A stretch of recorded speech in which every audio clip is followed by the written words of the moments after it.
lugar na ito, tayo po'y tumayo at tayo po'y magpasalamat sa ating Diyos na buhay dahil siya'y dakila, siya'y tapat sa habang buhay. Hallelujah! Palakpan po natin ating Diyos na buhay. Yes, Lord, we give you all the praises. We give you all the highest praise, Lord God. Hallelujah, Jesus. Hallelujah, Holy Spirit, Lord. Hallelujah. Patuloy po tayo magpuri sa ating Panginoon sa lugar na ito. Hallelujah.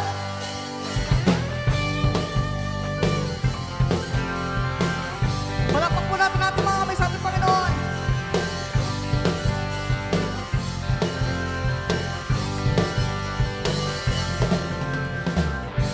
Purihin ang Panginoon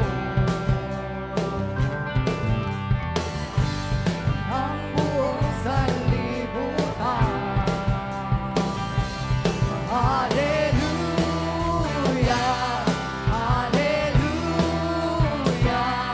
hallelujah. Purihin siya.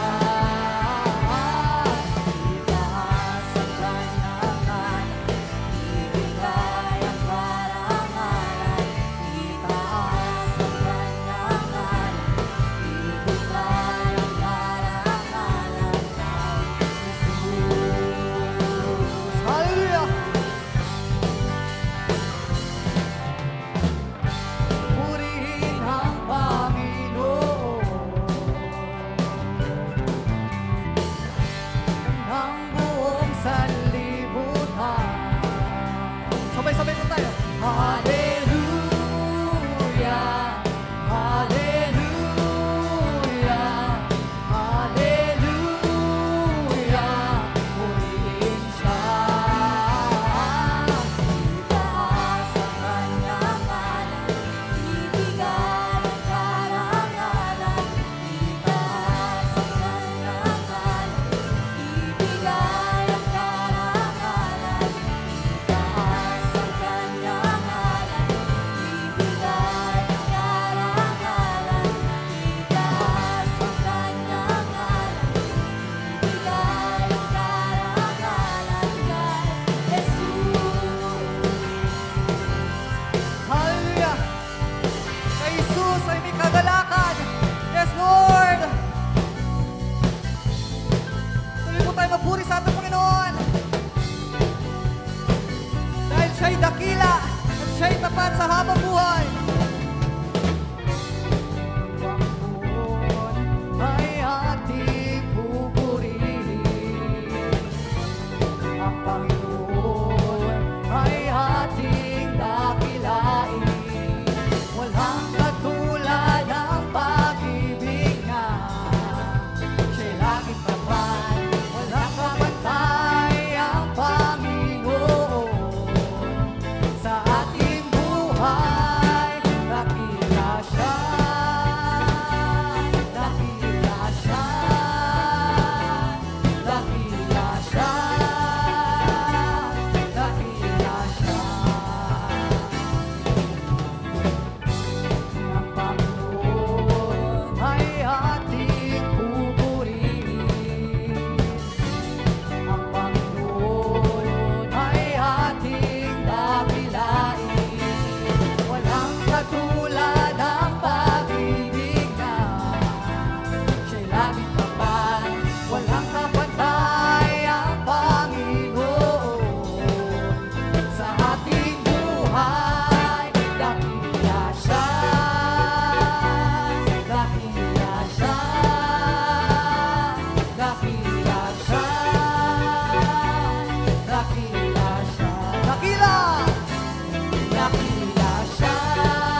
Come on, let's continue to worship. Surrender natin sa Panginoon Diyos lahat ng kabigatan ng ating puso at hayaan natin gumalaw ang banal na Espiritu sa bulwagang ito ngayon upang kausapin ka. Hallelujah. Let's continue to worship. Hallelujah. We worship you, Jesus.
Kausapin mo ang Panginoong Diyos dahil siya'y nakikinig.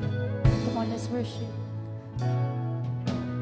Aming Diyos, malugod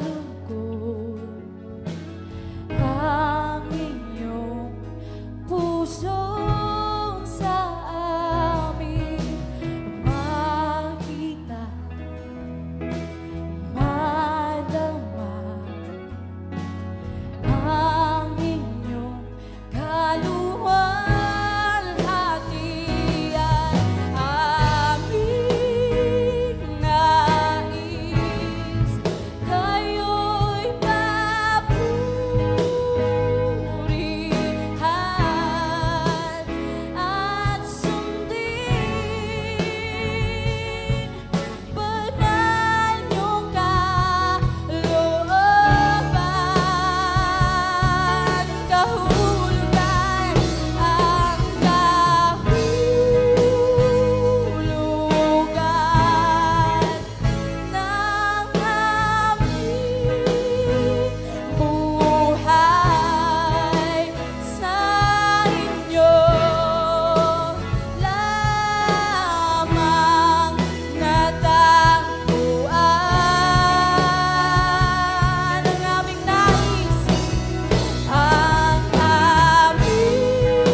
the Lord. We give you the highest praise, Lord. Come on, worship the Lord your God. Hallelujah. You are in the midst of us, Panginoon Diyos. Hallelujah. Hallelujah, Panginoon Diyos. Let's continue to worship. Hallelujah. Hallelujah. Tugon ang aming puso, Panginoon Diyos. Hallelujah. Hallelujah. Worship you, Lord. We worship you, Lord.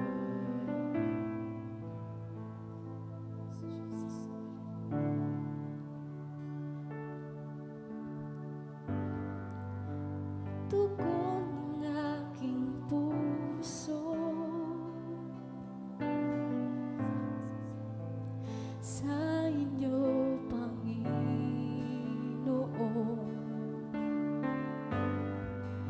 ay mag-alay ng papuri at pagsamba.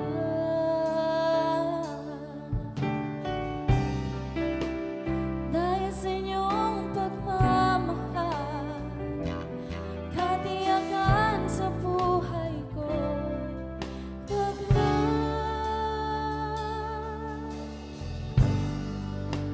tugon ng aking puso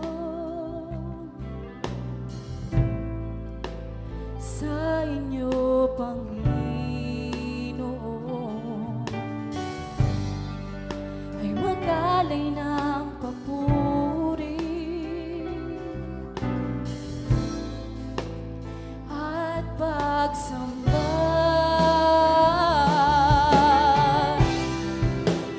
Dahil sa inyong pagmamahal, katiyakan sa buhay ko, taglay, mapalapit sa iyo ang naisip ng puso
Buuin mo, Lord God, ang mga puso, Lord God, ng inyong mga anak, Panginoon Diyos. Alam namin, Lord God, na nandito ka sa aming kalagitnaan, Panginoon, nangungusap, Lord God, sa bawat isa. And right now, Panginoon Diyos, tulungan niyo po ang bawat isa, Lord God, na umawit na nagmumula sa kanilang puso. Kahit, Panginoon Diyos, na may pighati, Panginoon, silang nararanasan. Alam namin na kapahingahan ninyo, Lord God, Panginoon, ang kanilang kailangan. Hallelujah. Mapalapit sa iyo ang naising ng puso ko. Come on, itaas natin ang ating kamay. Surrender to the Lord. Hallelujah. Yes, hallelujah. Maghari ka ngayon at magpagkailanman. Maghari ka ngayon at magpagkailanman. Maghari ka ngayon at magpagkailanman. Yes, Jesus, hallelujah. Hallelujah. Jesus.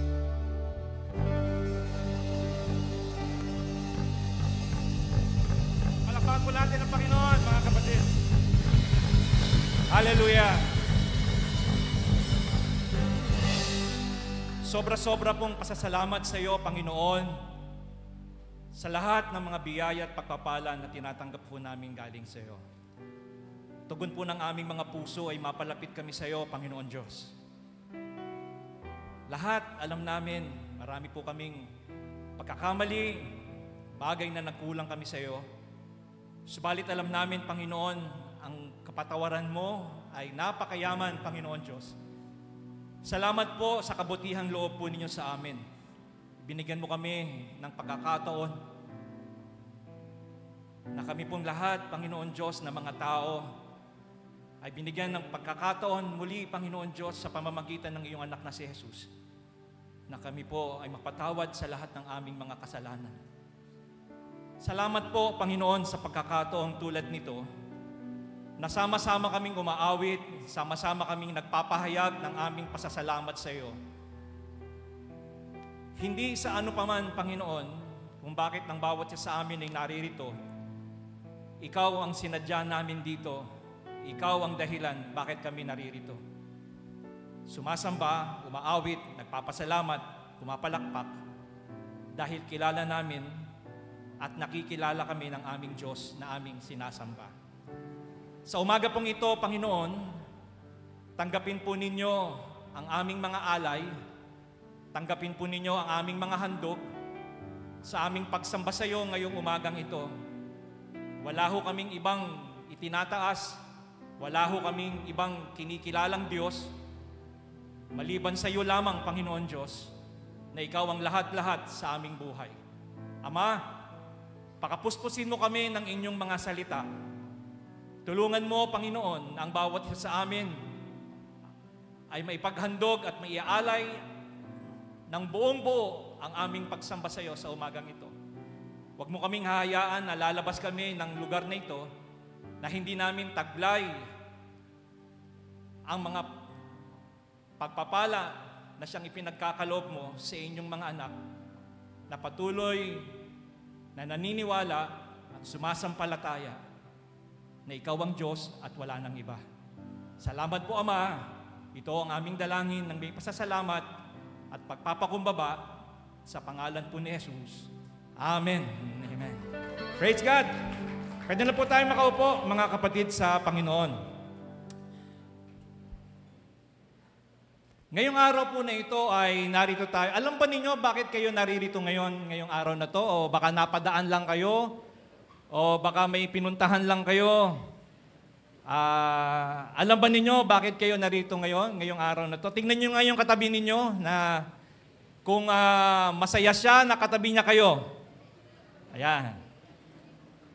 Sabihin mo sa kanya, kapatid. Sige, sabihin mo sa kanya, kapatid.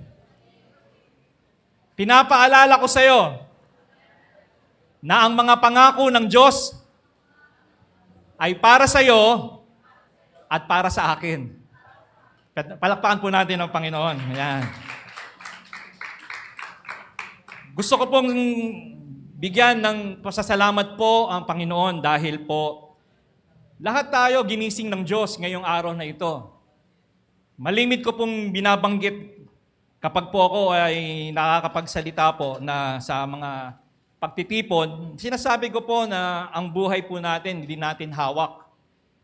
We are here today, gone tomorrow. Para lang tayong hamog. Alam niyo yun, mga kapatid? Para lang tayong mga hamog na saglit na darating ang hamog, maya-maya wala na. Bakit ko po ito nasabi na gano'n, Sapagkat marami ang mga tao, hindi nila alintana o hindi nila pansin na napakaiksi lang ng buhay dito sa mundo. Napakaiksi lang. Pero pagka sinabi mo sa isang kabataan na malapit na dumating ang Panginoon, magbalik loob, hindi niya laalintana yan kasi mahaba pa yung buhay nila eh. Sabi na natin, nasa 16 years old pa lang sila, 17, 18, parang di pa nila pansin. Pero sa mga edad namin na may edad na ng 50, kapag sinabi mong napakaiksi ng buhay, napaka-significant, napakahalaga. Na kapag umidad ka na ng 40, umidad ka na ng 50, alam mo na, napapansin mo na napakaiksi lang ng buhay. That life is too short. We are here today, but we will gone tomorrow. Kausap mo ngayon, bukas, wala na. Mga kapatid, ang topic natin ngayong araw na ito is paano ba tayo mapapalapit sa Panginoon? Paano ba tayo magiging malapit o mapapalapit sa Diyos? Marami ang mga tao, marami ang mga paraan kung ang mga tao ay naghahanap ng paraan para mapalapit sa Diyos. Isa na rito yung paggawa ng mabuti. Ang akala ng marami, kapag gumawa ka ng mabuti, mapapalapit ka sa Diyos. Hindi sapat. Hindi sapat. Pero, gusto kong sabihin sa atin na napakahalaga ang paggawa ng mabuti. Marami naman ang ginagawa ng iba, nagpapapako sila sa krus, hinahampas sila yung sarili nila, in a sense na para mapalapit sila sa Panginoon at mapatawad sila sa kasalanan nila. Mga pamamaraan na tila ba naiisip natin, ito kaya yung tamang paraan para ang isang tao mapalapit sa Diyos. Mga kapatid, ngayong araw na to, gusto kong i-share sa inyo the practical ways to draw near to God. Ito yung topic natin, the whole month. Ito yung draw me near, draw us near, So mga kapatid, kilala niyo si Donald Trump? Presidente ng Amerika, si Donald Trump. Kilala niyo rin siguro si President Bongbong Marcos. Kung anong napapansin niyo sa kanila, na hindi ka basta-basta makakalapit sa kanila. Hindi ka basta-basta pwedeng dumikit sa kanila kasi meron silang mga tinatawag nating mga escort, meron silang mga protocol na hindi ka pwede basta makakausap o makakalapit sa isang presidente. Ganon din kay Manny Pacquiao. Hindi ka basta-basta makakalapit din kay Manny Pacquiao kasi marami siyang bodyguard. At kailangan para makausap mo siya ng matagal, siguro kailangan mong mag-post ka ng, ng meeting sa kanya o mag-set ka ng isang appointment sa kanya para makalapit ka sa kanya. You see, marami ang mga tao ngayon, naghahanap ng paraan, paano ka magkakaroon o paano ka mapapalapit sa isang tao, lalong-lalo kapag mataas na ang katungkulan. Just like the most powerful man in the world, which is si Donald Trump, ngayon, the President of the United States of America. Hindi ka basta-basta makakalapit sa kanya together with Vladimir Putin. Hindi ka basta-basta makakalapit sa kanya. He is very secured person. Napakadami ng kanyang bodyguard. But, mga kapatid, sa ating Diyos ngayong araw na ito, gusto ko ipaalala sa atin, tayo rin, naghahanap din tayo ng paraan, paano tayo magiging mapalapit sa Panginoon. Kaya yung kinanta natin kanina, mapalapit ako, mapalapit sa iyo ang aking puso, nakalimutan ko na. Dati ako kumakanta, nakakalimutan ko na yung mga kanta, Pero salamat sa Diyos, no? Kasi yun ang daisin natin. Alam nyo, mga kapatid, ano? Kung tatanungin ko kayo ngayon, umpisahan ko to sa isang tanong. Ano ang spiritual goal mo ngayong 2025? Nasa kalahati na tayo eh. Ano ang spiritual goal mo ngayong 2025? Ang spiritual goal mo ba is makaakay ka lang maraming tao na magmamahal sa Diyos o marami kang tao makilala? Hindi ko po alam, mga kapatid. But one thing is for sure that all of us wants to be closer to God. Ngayon pong araw na ito, I have these practical ways, no, na naibigay po sa akin. How are we able to draw near to God? Mga kapatid, alam nyo, 4 lang yung nakita ko rito eh. Number 1, we should have connection. We need to be connected to God. Kailangan, number 1, konektado tayo sa Diyos. Bakit kailangan natin maging mapalapit sa Diyos? Kaya nga, una sa lahat, dapat meron tayong ugnayan, dapat meron tayong connection sa Kanya. Mahihirapan tayong makalapit sa Panginoon kung wala tayong relasyon sa Kanya. Just like kay Manny Pacquiao, Donald Trump, and Vladimir Putin, hindi ka basta-basta makakalapit sa kanila because meron yan mga tinatawag nating officials na pwedeng hindi mo muna sila kausap si Vladimir Putin o si Donald Trump kasi may dadaanan ka pang mga cabinet secretaries o mga bodyguard nila. Hindi ka basta-basta, wala kang relasyon sa kanila. Sino ka? Basta ka pupunta? Hindi. Ganon din sa Panginoon. Paano tayo lalapit sa Kanya? Number 1, you have this connection. Kailangan may connection kang sa Kanya. Kailangan meron kang relasyon muna sa Kanya para makapalapit sa Kanya. Kasi yun ang dapat eh. Hindi ka lang sumasampalataya sa pamamagitan ng salita, kundi sumasampalataya ka na meron kasamang gawa at meron kang ginagawa. Kasi kung puro salita lang o puro pakikinig lang, kulang. Kailangan meron kang ginagawa. Kailangan kilala mo yung Diyos na sinasamba mo at kilala ka rin niya. You know your God and my God knows me. Number 2, mga kapatid, kailangan meron kang priority. Kailangan, para mapalapit ka sa Panginoon, kailangan priority mo siya. Hindi pwedeng iba ang pinaprioritize mo at sinasabi mong gusto mong mapalapit sa Kanya. Dapat sa buhay mo, tatanong ko sa iyo uli, sino ba ang priority ngayon ng buhay mo? Dapat nakalista ang Diyos na number 1 sa buhay mo. Kung hindi ang Diyos ang priority mo, hindi na tayo magtataka pa kung bakit nagkakaganyan ang buhay mo. Hindi mo tunay na nakikilala ang Diyos. Gaano katotoo na sinasabi mong number 1 ang Diyos sa buhay mo? In what way you say that God is number 1 sa buhay mo? Sa paanong paraan mo na ipapakita sa Diyos na number 1 siya? Do you have time para sa Kanya? Do you have special time para sa Kanya? Do you have the things na para i-share mo ang Word of God sa ibang mga tao? O you just sinasabi mo lang din, number 1 si Lord sa akin. Sabi ko nga sa inyo, baka sa bibig lang, pero wala sa gawa. And then, mga kapatid, everyone na meron tayong gagawin na decision sa buhay, kailangan ipapaalam mo rin sa Kanya. Kasi priority mo siya eh. Kausapin mo yung asawa mo o wag mong kausapin yung asawa mo ng isang araw lang. Wag mong isang kausapin, kinakausap ka niya.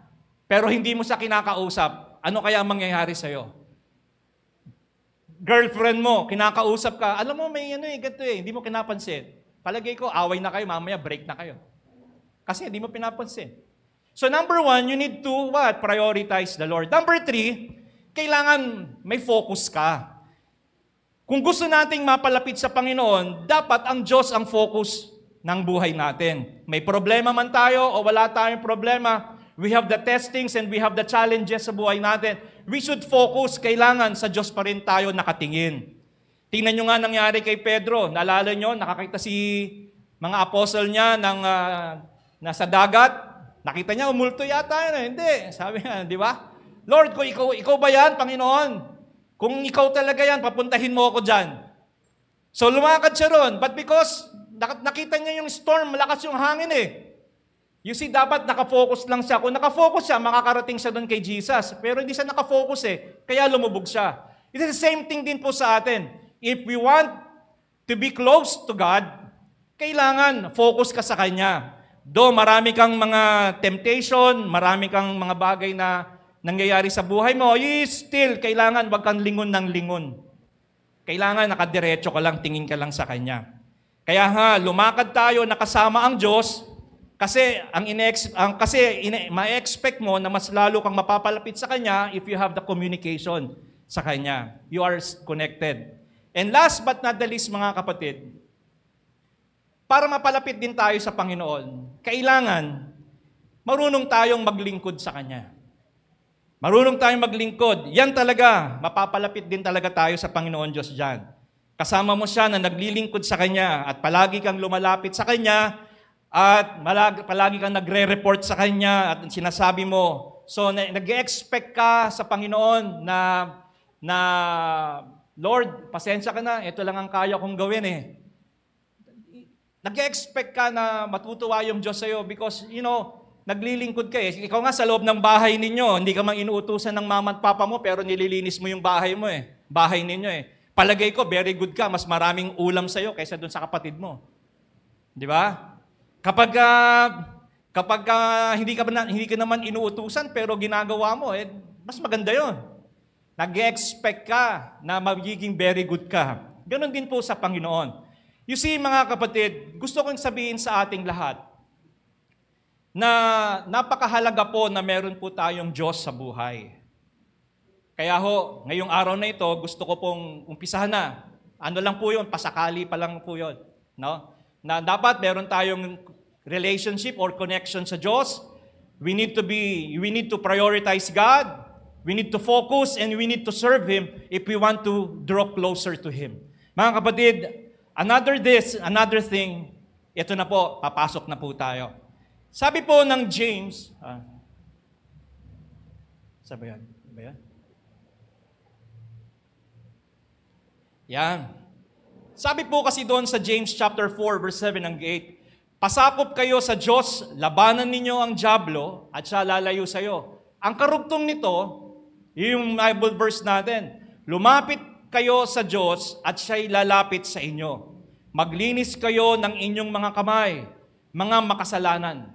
Pabanalin ninyo ang inyong mga puso, kayong mga may dalawang isip. Ano raw dapat natin ang una nating gagawin, mga kapatid? Sa verse 7, verse 7, pasakop muna tayo sa Diyos.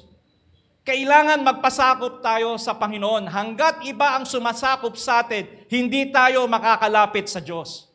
Hanggat iba ang nagmamayari sa atin, iba ang magtratrabaho para sa atin. So we need to be, if we want to be closer to God, kailangan magpasakop muna tayo sa Diyos. Hindi tayo pwedeng i-govern ng Panginoon na iba naman ang sumasakop sa atin. Kaya dyan, kapag tayo ay nagpasakop na sa Panginoon, makakalapit na daw tayo sa Kanya. Kung lalapit tayo sa Kanya ng may malinis na puso.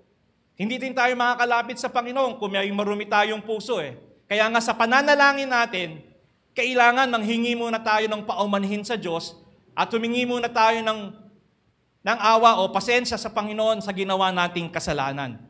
Mga kapatid, gusto ko pong ipaalala sa atin na isa lang ang ibig sabihin kapag naglilingkod tayo sa Diyos. Ang ibig sabihin, napapalapit tayo sa Kanya. So paano tayo maglilingkod? Alam ng mga tao, dapat sa simbahan lang tayo naglilingkod, pero hindi ho, mga kapatid. Hindi po. Araw-araw, pwede tayong maglingkod sa Panginoon. Ano po ang kasunod? Tama ba yan? Okay.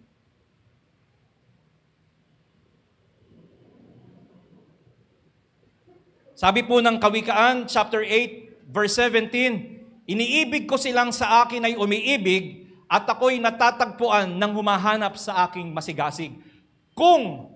Kung hinahanap talaga natin ang Panginoon, if we keep on looking and seeking for Him, matatagpuan natin siya if we truly love Him. Iniibig ko silang sa akin ay umiibig at ako'y natatagpuan ng humahanap sa akin ng masigasig. Sabi po ng Jeremiah chapter 29 verse 13 up to 14 ay ganito po. Hahanapin ninyo ako at matatagpuan kapag hinahanap ninyo ako ng inyong buong puso. Ano pa po sabi?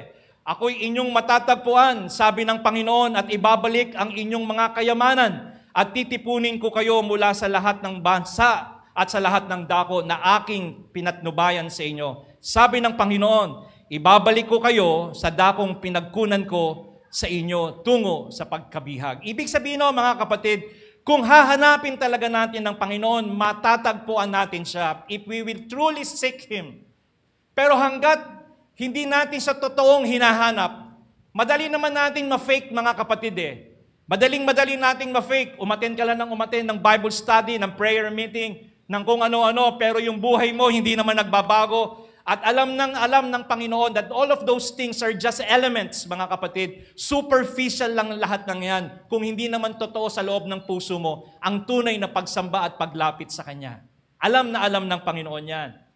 Kaya mga kapatid, number 1 na gusto kong sabihin sa atin, the practical ways para po mapalapit tayo sa Panginoon, kailangan, number 1, prayer. Bakit po natin kailangan ng prayer, mga kapatid? Sabi po dyan, sa Romans chapter 8, 26-27, at gayon din naman, ang Espiritu ay tumutulong sa ating kahinaan sapagkat hindi tayo marunong manalangin.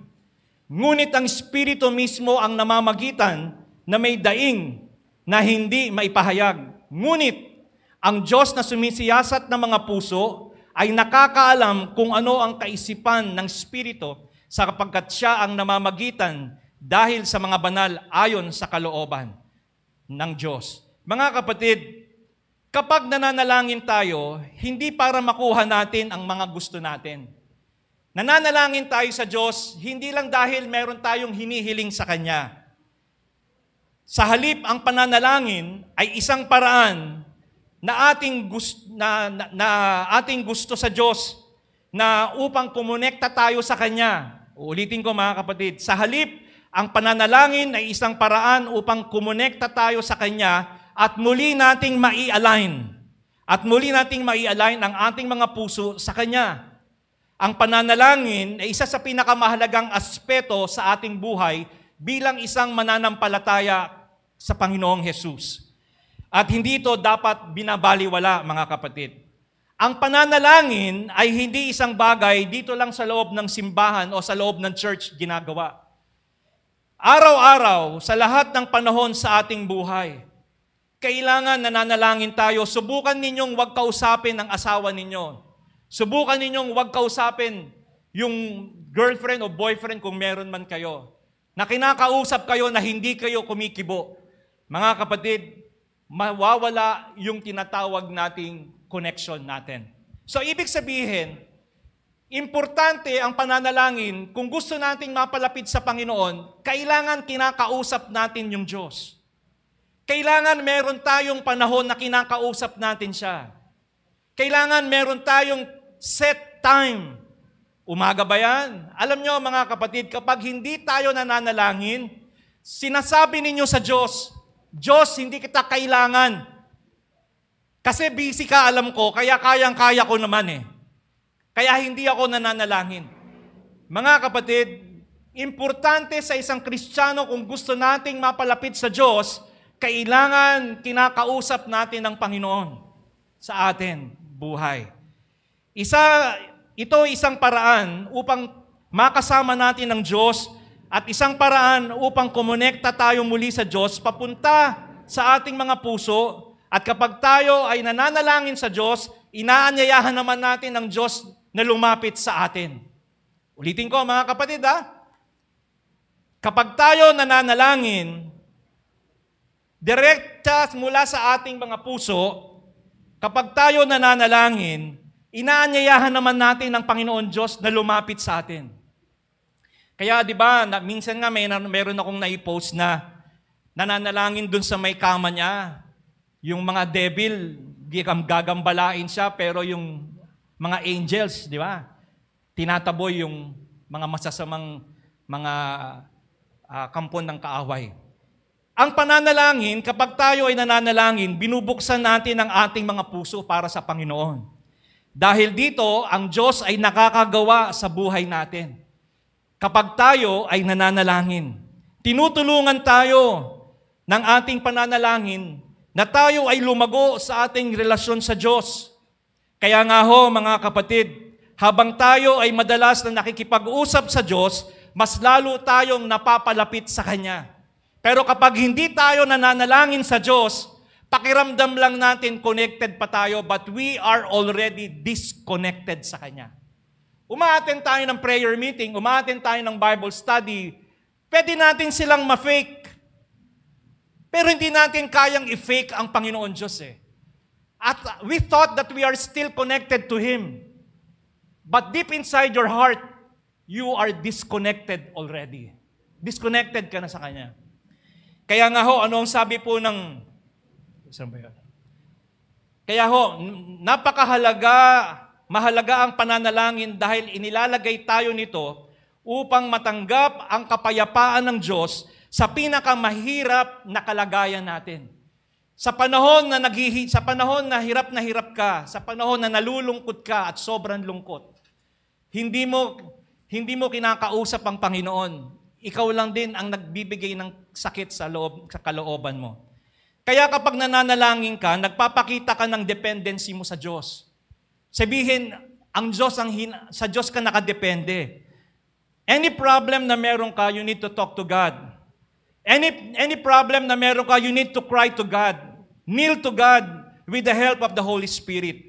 Walang pagalingan sa prayer, mga kapatid. Walang pagalingan. Hindi nga tayo marunong manalangin, sabi po ng Romans chapter 8. Hindi tayo marunong manalangin. Sabi dito, gayon din naman, ang Espiritu ay tumutulong sa ating kahinaan sapagkat hindi tayo marunong manalangin.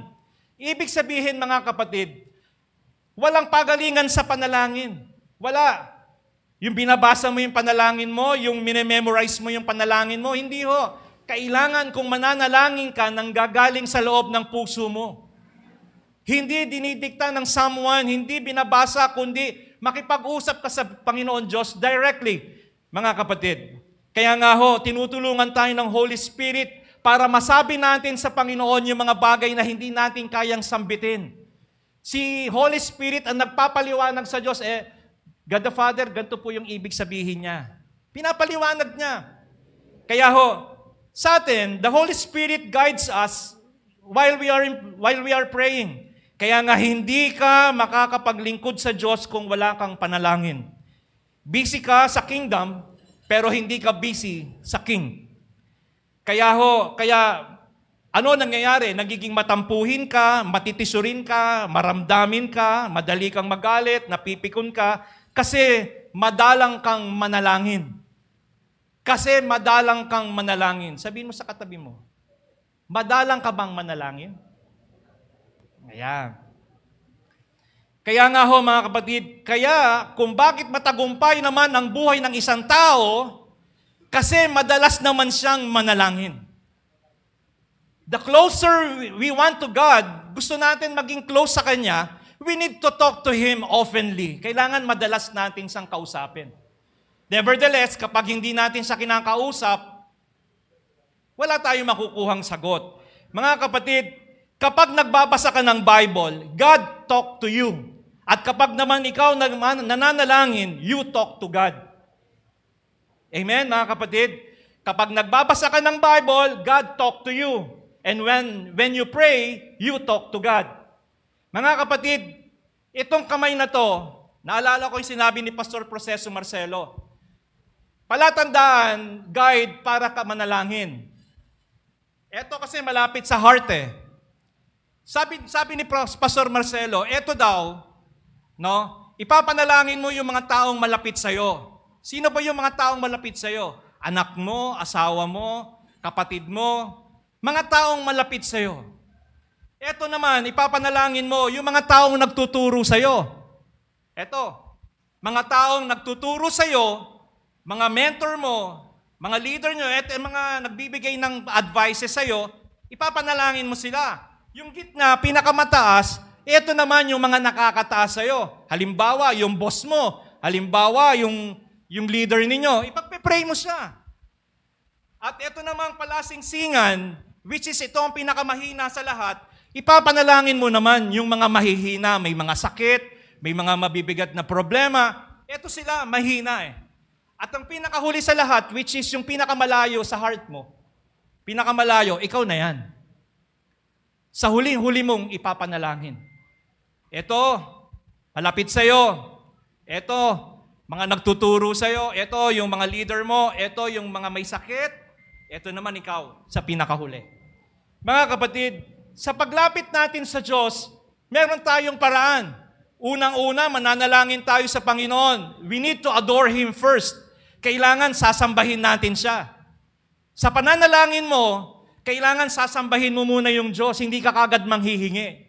Pangalawa, you need to confess all your sins sa Panginoon. Hindi pa ba, Lord, bigay mo na kagad kasi Lord, ganito eh. Pag mananalangin ka, i-adore mo muna ang Panginoon, sasambahin mo muna siya sa kabutihan niya. And then number 2, you need to confess all your sins. And number 3, anong sasabihin natin? Magpapasalamat naman tayo, mga kapatid. We need to thank the Lord.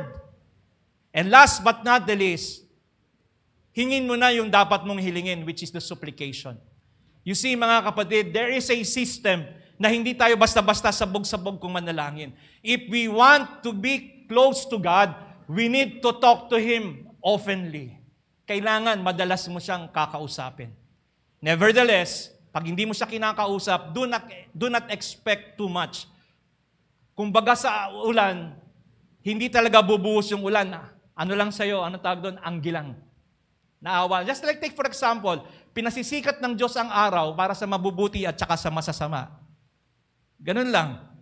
General lang yung blessing sa'yo. Pinapabigay niya yung hangin para sa mabubuti at masasama. Yun lang. Pero yung blessing talaga, wala. Kaya mga kapatid, yan ang dapat nating gawin. No? Meron tayong mga uri ng pagsamba. Sabi po Sabi po ng 1 Peter 5:8, magpakatino kayo, magbantay kayo. Bakit to? Ang dyablo na inyong kaaway ay tulad ng leong gumagala at umuungal na humahanap ng kanyang malalapa. So, kaya kailangan tayong manalangin. Do not give the devil an inch. Huwag niyo siyang bibigyan ng kahit isang puwang, lalapain ka niyan. Kukuhanin ka. Kaya kailangan tayong palagi nananalangin, lagi tayong nagdadasal. Meron tayo ditong mga uri ng pananalangin, mga kapatid. Sabi po dito, may mga uri ng pananalangin po eh. Ayan. Number 1, sama-sama or corporate prayer. Sabi po ng Gawa 2:40, nananatili silang matibay sa turo ng mga apostol at sa pagsasama-sama sa pagpuputol-putol ng tinapay at sa pananalangin. Pangalawa, paghingi. Sabi po ng Philippians 4:6, huwag kayong mabalisa sa anumang bagay, kundi sa lahat ng bagay sa pamamagitan ng pananalangin at pagsamo na may pasasalamat ay ipaalam ninyo ang inyong kahilingan sa Diyos. Pasasalamat. Isang uri ng pananalangin ay uri ng pasasalamat. Philippians 4:5, malaman nawa ng lahat ng mga tao ang inyong kahinahunan, ang Panginoon ay malapit na. Ayan. Next, pagsamba. Isang uri rin ng pananalangin, panalangin pagsamba. O parito kayo, tayo'y sumamba at yumukod. Tayo'y lumuhod sa harapan ng Panginoon, ang ating manlilikha. At meron pa isa. Yung tinatawag nating intercessory o pamamagitan. Sabi po ng 1 Timothy chapter 2 verse 1, una sa lahat, ipinapakiusap ko, ipanalangin ninyo ang lahat ng tao, ipaabot ninyo sa Diyos ang kahilingan nyo para sa kanilang may pasasalamat. Ipanalangin ninyo ang mga hari at mga kapangyarihan upang makapamuhay tayo ng tahimik at mapayapa, may takot sa Diyos at marangal. Yan po. Pangalawa po, mga kapatid, kung gusto nating mapalapit sa Panginoon, another practical way is itong tinatawag po nating studying the Bible. Bakit po natin kailangan basahin ang banal na kasulatan kung gusto nating mapalapit tayo sa Panginoon? Sabi po ng 2 Timothy 3:16, ang lahat ng mga kasulatan ay kinasihan ng Diyos at mapapakinabangan sa pagtuturo, sa pagsaway, pagtutuwid, at sa pagsasanay sa katwiran. So, kailangan pala nating pag-aralan ng Biblia sapagkat ito'y kinasihan ng Diyos. Pag sinabi nating kinasihan ng Diyos, mayroon kang tinatawag nating hiningahan ng Diyos. Ibig sabihin, galing ito mismo sa bibig ng Diyos. Galing ito mismo sa Kanya. Kaya nga ho, kapag mayroon kang hindi pinaniniwalaan sa Bible, hindi ka rin naniniwala sa Diyos. If you disobey the commands of the Bible, you disobey also God. Kaya ho, mga kapatid, tatandaan po natin, dapat po nating basahin ang Biblia dahil ito ay hiningahan ng Diyos. Ito ay para sa atin. Ang Biblia o ang Bible, ang tinatawag na communication pathway ng Diyos para sa atin. Dito nakasulat yung love letter ng Diyos sa iyo. Dito nakasulat ang mga promises ng Diyos sa iyo. Dito nakasulat yung mga guidelines na dapat po nating gawin, mga kapatid. You see, kapag hindi tayo nagbabasa ng Bible at hindi tayo nag-aaral ng salita ng Diyos, wala tayong sasabihin sa dyablo kapag wala kang gagamiting sword sa kanya, sabi nga ni Gracia. Wala kang masasabi sa kanya. You need to memorize, mga kapatid. Sabi po ng Hebrews 4:12, sapagkat ang salita ng Diyos ay buhay, mabisa, higit na matalas kaysa alinmang tabak na may 2 talim, at tumatagos hanggang sa pinaghihiwalayan ng kaluluwa at espiritu ng mga kasukasuan at ng utak sa buto, at may kakayahang kumilala ng pag-iisip at mga hangarin ng tao. Ang Biblia ang nagpapakilala tungkol sa Diyos. Bakit niya tayo nilikha? Sino ba siya? Bakit kanya minamahal? Ang salita ng Diyos na binabasa natin ay naipapasa naman natin sa ating mga anak. Ganon din ang Diyos sa pamamagitan ng Biblia na itatawid ng Diyos ang kanyang salita para sa ating mabubuting ugnayan sa Kanya.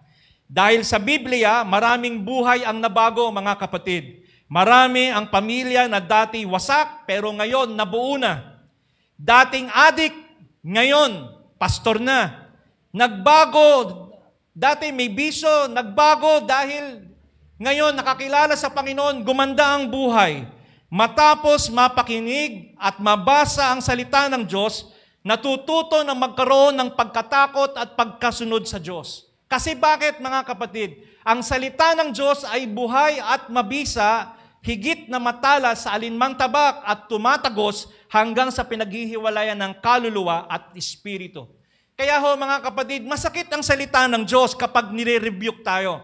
Masakit ang salita ng Diyos kapag tinutuwid tayo. Pero sabi nga, kapag tinutuwid tayo ng magulang natin, masakit magsalita ang magulang, pero ito ay para sa atin.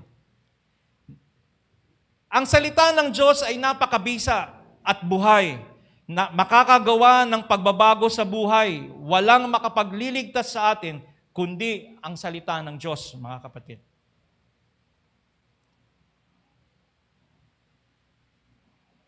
Yan. Studying again. Sabi po ng James 1:21, kaya talikuran na ninyo ang lahat ng kasamaan at maruruming gawain at tanggapin ng may pagpapakumbaba ang salita ng Diyos na itinanim sa inyong puso na siyang makapagliligtas sa inyo. Ang salita ba ng Diyos ang makapagliligtas sa atin? Sabi po dyan sa Santiago chapter 1 verse 21, ang tanggapin ng may pagpapakumbaba ang alin daw? Ang salita ng Diyos na itinanim sa inyong puso na siyang makapagliligtas sa inyo. Ibig sabihin, mga kapatid, ang salita ng Diyos ang makapagliligtas sa atin dahil ang salita ng Diyos ay si Jesus Christ, mga kapatid. There is no other way for us to go to heaven except a person believe that Jesus Christ is Lord, God, and Savior ng kanyang buhay. Mga kapatid,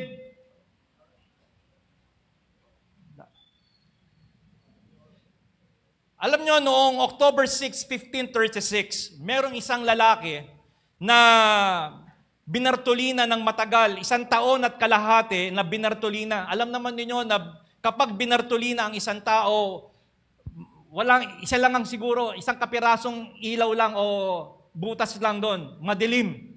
1 taon at kalahati, na binratulina ang isang lalaki sa castle ng Vivorde Castle, malapit sa Brussels, Belgium. 1 taon at kalahati, mag-isa lang siya. Pero noong October 6, 1536, inilabas itong lalaki na to at inilagay doon sa parang park o sa isang parke at itinali siya. Tinali sa poste at sumigaw ng ganito, Panginoon, buksan po ninyo ang mata ng hari ng England. At pagkatapos nito ay binigti siya. Bakit kaya binigti? Merong ginawa si William Tyndale. Si William Tyndale ang nagsulat o nagtransfer ng Bible from Latin to English. Nang sa ganon, mga kapatid, naintindihan ng mga tao na ang salita ng Diyos ay mabisa at totoo. Kaya anong ginawa kay William Tyndale ng mga pare? Sinunog siya. Sinunog siya. Tinali siya at sinunog. Mga kapatid, tatanong ko ulit sa inyo, sa palagay ninyo, bakit nagsasakripisyo ng ganito ang mga tao noong araw? Bakit nagsasakripisyo sila ng ganito? Para mabasa o gano'ng kalaki para mabasa ang salita ng Diyos. Kasi nung araw, kukunti pa ang Bible nung araw. Kaya siguro, kukunti pa, kaya hindi sila ganong nagbabasa ng Biblia kasi wala naman silang babasa. Pangalawang tanong ko, sa palagay ninyo, bakit may mga taong hindi nagbabasa ng Bible? Tulad na dapat nilang gawin. Kasi una, hindi nila nalalaman na mahalaga pala yung Bible. Kaya hindi nila binabasa noong araw. Hindi nila alam na mahalaga pala yon. At bakit naman ngayon maraming tao pa rin ang hindi nagbabasa ng Bible? Ganun pa rin. Hindi nila alam ang halaga ng Biblia sa buhay ng isang tao. Sa palagay ninyo, pangatlong tanong ko, bakit mas kailangan nating basahin sa panahong ito ang Bible? Bakit? Kasi ngayon, alam na natin na mahalaga pala ang Bible. Hindi kagaya nung araw. Hindi nila alam na mahalaga pala yung Bible kasi wala naman silang Bible nung araw. Given na yon, mga kapatid. So, tatandaan po natin, bakit po natin kailangan basahin ang Bible? Christ is with us until the world ends. Let His little flock behold, therefore. Sabi ni William Tyndale.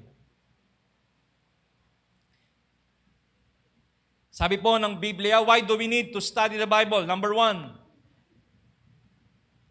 the Bible is God's revealed in truth. Bakit po natin binabasa ang Bible? Kasi po, ito po ay revealed in truth. No? Disobeying the Bible is disobeying God. Number 1, the Bible is God's revealed truth. The Bible is not hidden, mga kapatid. Hindi po totoo na ang mga nakapag-aral lang ang nakakaalam ng Biblia, ang matatalino lang. Hindi ho, mga kapatid. The Bible is revealed in truth. Napakasimple po ang ginawa ng Diyos. Even the ordinary people, pwede niyang basahin. Hindi lang yung mga leader o yung mga nakakaalam lang, yung matatalino, yung mga magagaling lang. Hindi po. The Bible, no, sabi po natin, God's revealed in truth. Kaya po, tatandaan natin, hindi po siya, the Bible is revealed, not concealed. Ulitin ko. The Bible is not concealed, but it is revealed. Bukas po ito para sa lahat. Kung sino po ang gusto magbasa ng Biblia, pwede po, hindi po yung matatalino lang. And number 2, disobeying the Bible is disobeying God.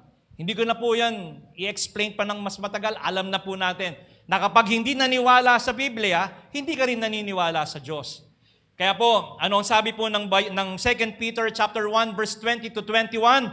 Una sa lahat, dapat ninyong malaman ito na walang propesiya ng kasulatan na nagmumula sa pansariling pagpapakahulugan. You see, mga kapatid, sapagkat walang propesiya na dumating kailanman sa pamamagitan ng kalooban ng tao, kundi ang mga taong inudyukan ng Espiritu Santo na nagsalita mula sa Diyos.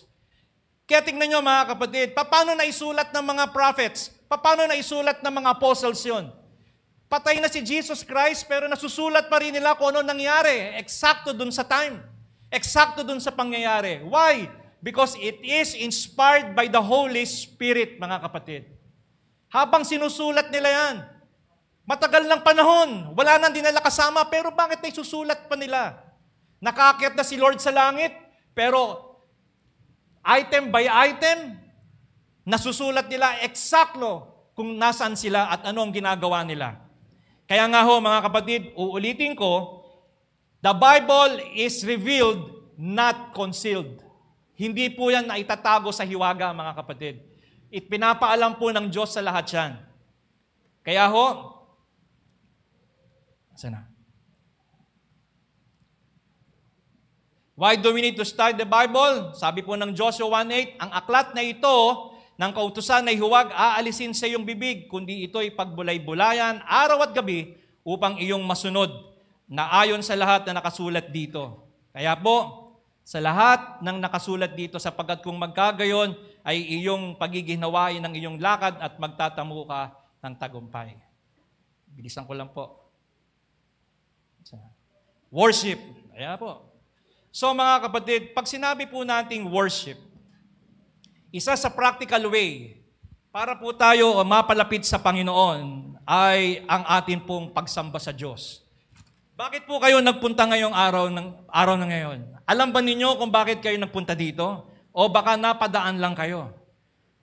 Gusto ko lang ipaalala sa atin mga kapatid na napakahalaga po ang pagsamba kung gusto nating mapalapit sa Diyos. Sabi po ng Romans 12:1, kaya nga mga kapatid, isinasamo ko sa inyo alang-alang sa kahabagan ng Diyos na inyong ialay ang inyong mga katawan na isang handog na buhay, banal na kasiyasiya sa Diyos na siyang inyong matwirang paglilingkod.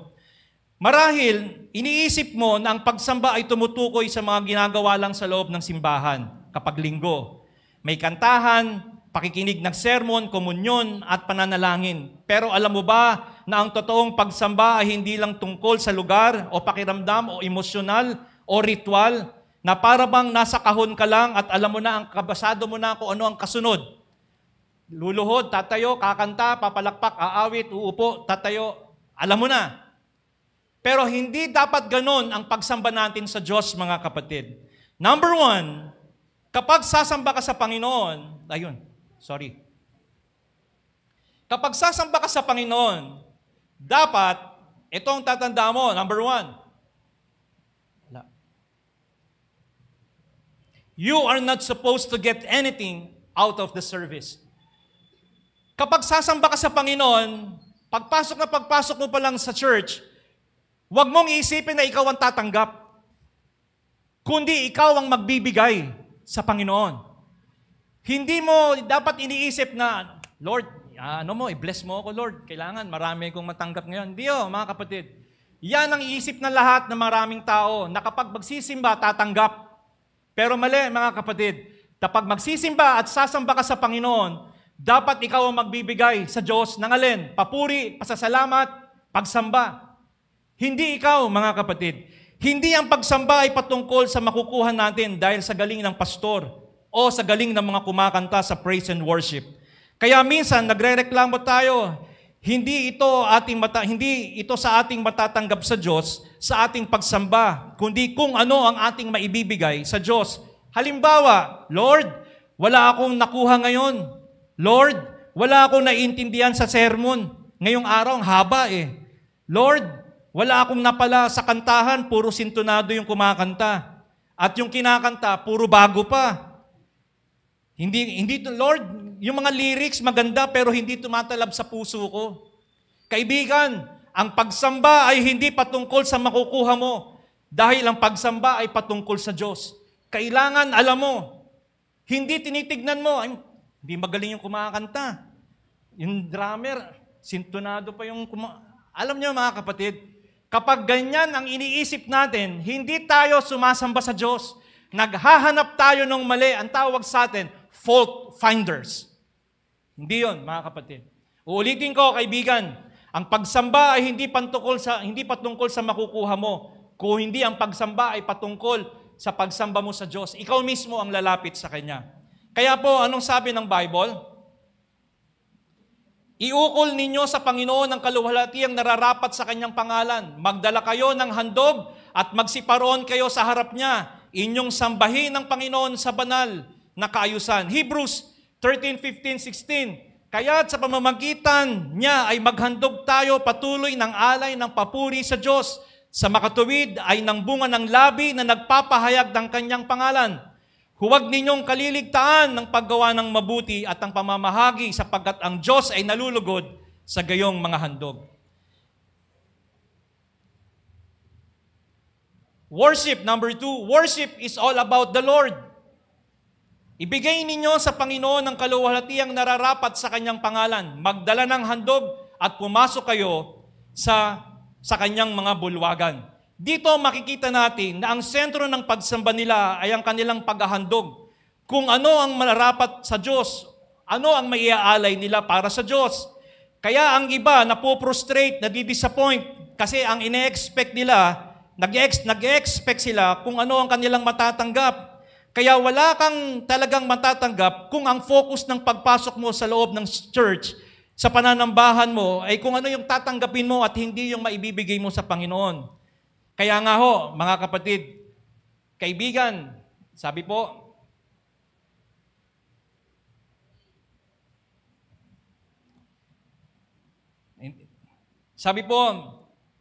sa awit, chapter 96, verse 8, ibigay ninyo sa Panginoon ang kaluwalhatiang nararapat sa Kanyang pangalan. Magdala ng handog at pumasok kayo sa Kanyang bulwagan. Mga kapatid, kaibigan, kailan ka pumasok sa pananambahan na excited ka? Kailan ka pumasok sa loob ng church na dala-dala mo yung gigil mo na para masamba mo at mapasalamatan mo yung Diyos? Kailan ka pumasok sa loob ng church na talagang gustong-gusto mong magpasalamat sa Diyos, hindi yung sinasabihan ka? Kailan ka huling pumasok sa simbahan na talaga sabi mo sa bahay nyo pa lang, Lord, antayin mo ako dyan. Sasamba ako, magpapasalamat ako sa iyo. Sa bahay pa lang, excited ka na. Lalo pa kaya pag pumasok ka sa loob ng simbahan. Kailan ka pumasok ng simbahan na talagang gustong-gusto mong magpasalamat sa Kanya? Nare-realize mo yung ginawa ng Diyos sa anak mo. Nare-realize mo yung Diyos na nagbigay ng trabaho sa iyo. Nare-realize mo yung Diyos na nagpagaling sa mama at papa mo sa iyo. Kaya ka excited magsimba sa Diyos. Kaya ka excited magpasalamat sa Kanya.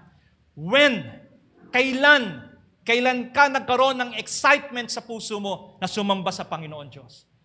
And last, mga kapatid, sabi po ng Bible, self-centeredness destroy all worship. Ang pagsamba ay ang pagbibigay ng kaluwalhatian sa Diyos, hindi sa tao. Nakakalungkot lang na makakita tayo ng isang worship service na ang sentro ay ang praise and worship team. Ang pinupuri at pinapalakpakan ay yung mga kumakanta at mga tumutugtog. Nakakalungkot din, na ganun din, nakapanghihina, na kapag ang isang malaking congregation na nakapokus sa dami ng attendees, dahil ang attention nila, nakapokus sa attention, ang congregation ay nakafocus sa dami ng attendees, dahil ang attention ay nasa dami ng dumadalo, hindi sa pagpupuri sa Diyos. Kaya nga ho, mga kapatid, ang pagsamba ay patungkol sa Diyos na ang layunin ay maitaas ang pangalan ng Panginoon. Tatandaan natin, hindi habang sumasamba ka, naglalaba ka. Hindi habang sumasamba ka, nagte-text ka. Hindi habang sumasamba ka, may kinakausap ka. 6 days belongs to you, but only 1 day belongs to the Lord, mga kapatid. Hindi nga tayo isang araw 2 oras lang, kadalasan. Kaya nga ho, mga kapatid, tatandaan natin, hindi tayo ang sentro ng pinupuntahan natin sa pananambahan. Kapag iniisip mo ang blessing na matatanggap mo ay bugso lamang ng damdamin mo at makukuha mo doon sa message o magandang mood na makukuha mo sa kantahan, ay hindi ka parte talaga ang Panginoong Jesus sa pagsamba mo. Sasabihin mo, kailangan ma-entertain ako. Kailangan ma-entertain ako nung kumakanta. Kailangan maikli lang ang message kasi may pupuntahan pa ako, manonood pa ako ng laban ni Manny Pacquiao.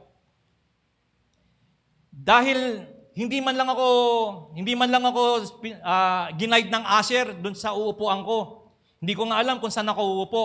Sa isang linggo, hindi na rin ako a-attend dyan. Kasi yung usher, hindi ako ginaguide kung saan ako uupo eh. Mga kapatid, kapag yun ang hinahanap mo sa pagsamba mo sa Diyos, ang hinahanap mo is conveniency, hindi worship, mga kapatid.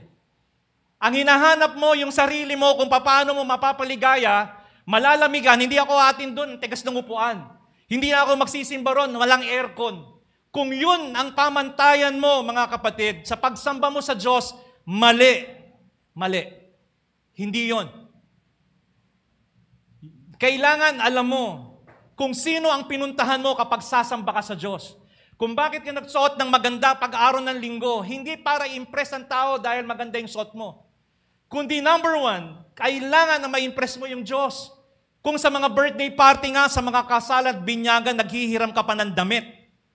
Pero kapag sasamba ka sa Diyos, straight from sampayan, ipapagpag mo lang, pwede na yan. Mali, mga kapatid. Mali yun. Tignan mo kung ano yung priority ng puso mo. It is worship for yourself, pero hindi. We need to worship the Lord wholeheartedly, mga kapatid. Now, mga kapatid, you are not the one who decides whether to worship or not. Ikaw ang nagdedesisyon kung ikaw at sasamba o hindi. Huwag mong isisisi kay pastor. Huwag mong isisisi na may pasok kasi ako ngayon eh. Di mo na ako magsisimba. Ay, mag-overtime kasi ako eh. Huwag mong isisisi sa kilala. Ikaw yung magde-decide. Ikaw. Kung atin ka ng Bible study, atin ka ng prayer meeting, huwag mong isisi sa iba. Isisi mo sa sarili mo, tanong mo, tamad ka ba? Tinatamad ka ba? O ayaw mo pumunta? Ikaw lang nakakaalam nun. You are the one who decides whether to worship or not. Huwag mo nang isisi sa iba, mga kapatid. Kaya nga, kung bakit ganyan ang buhay mo ngayon, kasi, yun lang, hindi mo priority ang Diyos na sambahin sa buhay mo. Sabi ni Charles Stanley, sabi niya I believe that most Christians in most churches have never worshiped God. We go to church, but we don't worship God. We go to church and sing songs, but don't worship God. We listen to sermon, but we don't worship God. All of these are just elements of worship, but they are not worship in and of themselves. Which means that you can do all of them and yet fail to worship God truly. Pumupunta tayo sa simbahan, pero hindi naman tayo sumasamba. Kumakanta tayo sa simbahan para kay Lord, pero hindi natin siya sinasamba. Niloloko lang natin sarili natin, mga kapatid. We go to church and sing songs, but we don't worship. We listen to sermon, but we don't worship God. All of this, lahat ng mga yan, all of this are just elements. Kaya kailangan kapag magsisimba ka, kilala mo kung sino yung sasambahin mo at pinuntahan mo ron. Sabi yun ni Charles Stanley. Sabi naman ni A.W. Tozer, sabi niya, if you will not worship Him, the Lord, in 7 days, a week, you will not worship Him 1 day in a week. Hindi mo pwede, mga kapatid. Lunes hanggang Sabado, salbahe ka. Pagdating ng Linggo, magpapakabait ka. We cannot, hindi pwede, mga kapatid. Next, dalawa na lang, bilisan ko. Serving others, mga kapatid. Kung gusto natin mapalapit tayo sa Diyos, we need to serve others. Sabi po ng 2 Peter chapter 1, 5:11, at dahil dito, gawin ninyo ang lahat ng inyong makakaya na tustusan ang inyong pananampalataya ng alin? Kabutihan. Meron daw tayong idadagdag, mga kapatid. Ang kabutihan ng kaalaman, ang kaalaman sa pagpipigil at ang pagpipigil ng pagtitiis, ang pagtitiis ng pagiging makadiyos, at ang pagiging makadiyos ng pagmamahal saan? Sa kapatid. At ang pagmamahal sa kapatid ng pag-ibig. 8. Sapagkat ang mga bagay na ito ay nasa inyo at dumarami, hindi kayo magiging walang saysay o walang bunga sa pagkakilala sa ating Panginoong Hesus. Kapag hindi tayo gagawa na rin ng mabuti, mga kapatid, kasama yan sa paglilingkod natin sa Panginoon Diyos. Sapagkat sino mang wala na mga bagay na ito ay bulag at ang nasa malapit lamang ang nakikita at nakakalimutan na siya'y nilinis mula sa kanyang dating kasalanan. Kaya nga mga kapatid, lalong pagsikapan ninyo na patatagin ang pagkatawag at pagkapili sa inyo, sapagkat kung gawin ninyo ang mga bagay na ito, hindi kayo matitisod kailanman. Sapagkat sa ganitong paraan ay masaganang ibibigay sa inyo ang pagpasok sa walang hanggang kaharian ng ating Panginoon at tagapagligtas na si Kristo. Mga kapatid, tatandaan po natin,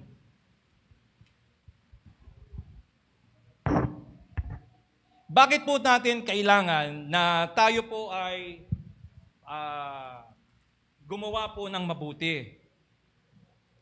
Sabi pa rin po sa Santiago 2:14 hanggang 17, ano ang pakinabang mga kapatid ko kung sinasabi ng sino man na siya ay may pananampalataya ngunit wala namang gawa? Maliligtas ba siya ng kanyang pananampalataya?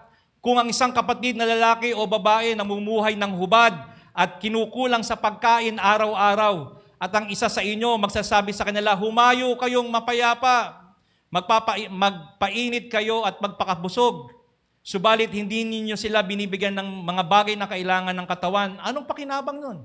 Kaya ang pananampalataya na nag-iisa, kung ito ay walang gawa ay patay. Sabi po ng Galatians 6:9-10, at huwag kayong manghinawa sa paggawa ng mabuti, sapagkat sa takdang panahon ay mag-aani tayo kung hindi tayo manlulupaypay.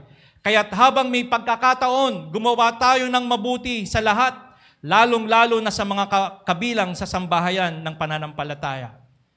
Sabi po ng Gawa, chapter 20, verse 35, sa lahat ng bagay ay ipinakita ko sa inyo na sa ganitong paggawa, may paggawa pa rin, ay dapat tulungan ng alin ang mahihina at alalahanin ang mga salita ng Panginoong Hesus na siya mismo ang nagsabing higit na mapalad ang nagbibigay kaysa ang tumatanggap. Galatians 5:3, at muli kong pinatotohanan na sa bawat taong nagpatuli na siya ay may pananagutang tumupad sa buong kautusan. Ibig sabihin mga kapatid, lahat tayo may pananagutan tayo, na gumawa tayo ng kabutihan sa ating kapwa. Sabi po ng 1 John 3:18, mga munting anak, huwag tayong umibig sa salita, ni sa dila, kundi sa gawa at sa katotohanan. Awit 62 verse 12, at sa iyo, O Panginoon, ang tapat na pag-ibig sapagkat ginagantihan mo ang tao ayon sa kanyang gawa. Mga kapatid, kapag nakasalubong ka ng pagkakataon na makagawa tayo ng mabuti, ibig sabihin nun, kinakausap na tayo ng Diyos nun. Uulitin ko, kapag nakasalubong ka ng pagkakataon na makagawa tayo ng mabuti sa isang tao, kinakausap tayo ng Diyos. Siya ang nagtakda ng pagkakataon na yun na makagawa tayo ng mabuti. Kasi ang Diyos ang namamahala sa panahon. Sa panahon na may lumapit sa iyo sa kanyang kagipitan. Sa panahon na siya ay mayroong karamdaman. Pwede mong gawa ng mabuti. Sa panahon na siya ay hinang-hina. At sa panahon na yon, makakagawa ka ng mabuti sa isang tao, gawin mo. Sapagkat ang Diyos, ang alin daw? Ang Diyos ang may hawak ng ating mga panahon. Isang panahon na isang opportunity na makagawa ka ng mabuti sa isang tao. Ang utos ng Diyos, gawin mo na kagad. Gawin mo na kagad. Huwag ka na magpatumpik-tumpik. Alam mong makakabuti sa Kanya, gawin mo. Ang sabi po ng Kawikaan, chapter 3, verse 27-28, huwag mong ipagkait ang mabuti sa kinauukulan, sapagkat nasa kamay mo ang kapangyarihan na gawin. Kaya nga mga kapatid, huwag mong ipagkait ang mabuti sa kinauukulan, pagka nasa kamay mo ang kapangyarihang gawin. Huwag tayong mapagod sa paggawa ng mabuti, sapagkat may bayad ang Diyos sa atin. Sabi po ng Awit chapter 62 verse 12. Ito po, at sa iyo, O Panginoon, ang tapat na pag-ibig, sapagkat ginagantihan mo ang tao ayon sa kanyang ginawa. Ibig sabihin, kapag gumawa pala tayo ng mabuti sa kapwa natin, ang Diyos daw ang gaganti para sa atin. May bayad ang Diyos sa atin. Time is up na pa. Last but not the least. Alam nyo kasi haba na itong binigay sa akin eh. Kaya hindi ka... Talagang sobrang binibilisan ko na nga lang. Kasi ang daming item The practical ways so paano tayo magiging malapit sa Diyos Last but not the least is we need to repent and to ask forgiveness para sa Panginoon. Kung gusto nating mapalapit sa Diyos, we need to repent. We need to ask forgiveness para sa Diyos. Alam nyo mga kapatid, the word repentance is a recognition of sins with godly sorrow and commitment to a change of direction. Change of heart, change of mind, and change of living. Kapag sinabi po natin, kasi ang Hebrew word ng repentance o ng repent is turn. Balik. Ibig sabihin babalikan o iiwanan natin yung mga bagay na nakagawian na natin. Tatalikuran na natin yung mga bagay na kinagawian natin. When we talk about repentance, mga kapatid, ang taong makasalanan, spiritually speaking, kahit gumagalaw pa yan, kahit malakas pa yan, kahit maganda pa ang katawan yan, nakalusong naman yan sa kasalanan, para sa Diyos patayan. Ulitin ko mga kapatid, baka hindi nyo narinig. Ang taong makasalanan, spiritually speaking, kahit gumagalaw pa yan, kahit malakas pa ang katawan yan, pero nakalusong yan sa kasalanan, para sa Diyos, patayan. Sabi po ng 1 Timothy 5:6, binasa natin kanina, ang nagpapakabuyo sa kalayawan, bagamat buhay, ay patay. No. Kapag ang isang tao na nagtatrato sa iyo ng masama o nagkamali sa ibang tao, ang dulot nito ay pinsala. Alam ng tao na yon, gaganti ka. Kapag nakagawa ka ng kasalanan sa kanya, at alam mo na nasaktan mo yung kalooban niya, dun sa tao na nagawan mo nun, alam mo gagantihan ka nun. Alam mo, gagawa rin siya ng hindi tama para sa'yo. Pero alam ba ninyo mga kapatid, kapag ang isang tao nakakilala sa Diyos, alam mo, na kapag ang isang tao lumapit sa Diyos, sabi po ng 1 Peter, sabi niya, humingi lang tayo ng tawad sa Panginoon, lahat ng yon ipapatawad sa ating mga kasalanan. Kaya nga may utang tayo sa Diyos. Ano yung utang natin? Dahil nilikha tayo ng Diyos na mabuti at matuwid, pero dahil sa pagsuway, nagiging makasalanan tayo. Kaya may utang tayo sa Diyos kasi ginawan ka ng mabuti ng Diyos May utang ka sa Diyos kasi niligtas ka ng Diyos. Kahit salbahe ka. May utang tayo sa Panginoon. Pero nais niya na patawarin niya tayo kung lalapit tayo sa Kanya. Pero kung hindi tayo lalapit sa Kanya, at magmamatigas tayo sa kasalanang ginawa natin sa Kanya, hindi niya tayo mapapatawad. You know why? Kasi bakit? Ayaw nating lumapit sa Kanya Ibig sabihin, nagmamalaki ka sa Kanya, nagre-rebelde ka sa Kanya. Mga kapatid, gusto kong ipaalala sa atin, madalas ang isang tao ay nagsisisi lang dahil may nakakaalam na nung maling ginawa niya. Kaya ka nagsisisi, kasi alam na yung ginawa mo Ay, sorry talaga. Sorry. Pero nung hindi pa nakakaalam, wala pa nakakaalam, hindi naman magsusorry Pero dahil may nakaalam na nung ginawa mo, kaya ka nagsusorry. Kaya ka humihingi ng tawad. Pero ang totoong pagsisisi, mga kapatid, includes change of heart, change of mind, and the change of behavior, change of direction, and the conducts in life. Yun yung pagbabago sa atin. Mga kapatid, madalas ko itong sinasabi, Jeremiah 10:23, hindi natin kayang baguhin yung sarili natin. Kung ang mga leopardo ay may mga batik siya na hindi niya kayang tanggalin, at kung yung mga Ethiopians na maiitim ay hindi niya kayang paputiin yung kanyang balat, ganun din daw ang tao, hindi niya kayang magbago ng kanyang sarili. Ang Diyos lang ang pwedeng magbago ng kanyang sarili. Ang Diyos lang. Kaya tatandaan natin mga kapatid, genuine change of heart, recognizing that we are against God. Magkakaroon tayo ng magandang pangyayari sa ating buhay. Gusto ng Diyos na magkaroon tayo ng pagbabago sa ating buhay. Dahil kung tayo ay mamumuhay ng masama, magre-rebelde, alam natin kung ano ang kahahantungan natin.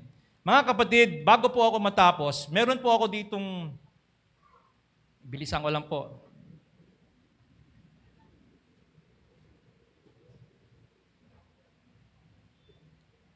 Sabi po ng 2 Corinthians 7:10, sapagkat ang kalungkutang naayon sa Diyos ay nagbubunga ng pagsisisi tungo sa kaligtasan na hindi ipagdaramdam, subalit ang makasanlibutang kalungkutan ay nagbubunga ng kamatayan. Ibig sabihin no, mga kapatid, kung tayo ay lubos na nagsisisi sa Panginoon, nagbubunga daw ito ng kaligtasan para sa atin. No? Next. Number 1, why do we need to confess and repent? Number 1, because it helps us to be humble. Kung bakit daw tayo nagsisisi at nanghihingi tayo, naghumingi tayo ng forgiveness sa Panginoon, because natututunan natin na tayo ay magpakumbaba. Gayunman, sabi ng Panginoon, ngayon, sabi ng Panginoon, manumbalik kayo sa akin ng inyong buong puso, na may pag-aayuno at magtangis at pagdadalamhati, at punitin ninyo ang inyong mga puso. Pupunitin nyo damit, dati nun, damit eh. Ngayon, dito, pinupunit ang puso, hindi ang inyong damit. Manumbalik kayo sa Panginoon ninyong Diyos, sapagkat siya'y mapagbiyaya at mahabagin, hindi magagalitin, at sagana sa tapat na pag-ibig at nalulungkot sa kasamaan. Kaya nga, why do we need to confess and repent? Because it helps us to be humble, mga kapatid. Yung atin po, sabi ng Panginoon, manumbalik kayo sa akin. Manumbalik kayo sa akin, sabi niya. Next, why do we need to confess and repent? Sabi doon, we should repent because God will relent. Ano yun? Yung parusa na dapat na ibibigay ng Diyos sa'yo, pipigilan niya na wag nang ibigay sa'yo. Dapat parurusahan ka na niya eh. Pero hindi niya ginawa.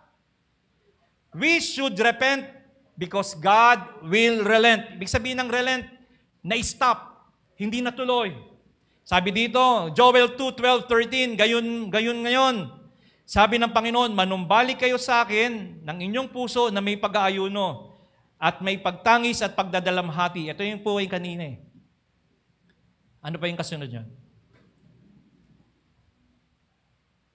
Gamitin ninyo ang karit sapagkat ang aanihin ay hinug na. Pumasok kayo at inyong yapakan sapagkat ang pisaan ng alak ay puno. Ang imbakan ng alak ay inaapawan sapagkat ang kanilang kasamaan ay napakalaki. You see, mga kapatid, pinapagpala tayo ng Panginoon kung marunong tayong humingi ng tawad. Yung parusa na dapat ibibigay sa atin, na-stop. Kaya nga sabi niya, when we repent, God will relent. Hindi niya na itutuloy yung parusa na dapat ibibigay niya sa iyo. Pangatlo, 4 lang po ito, 5 lang po ito. When we repent from our sin, God rewards.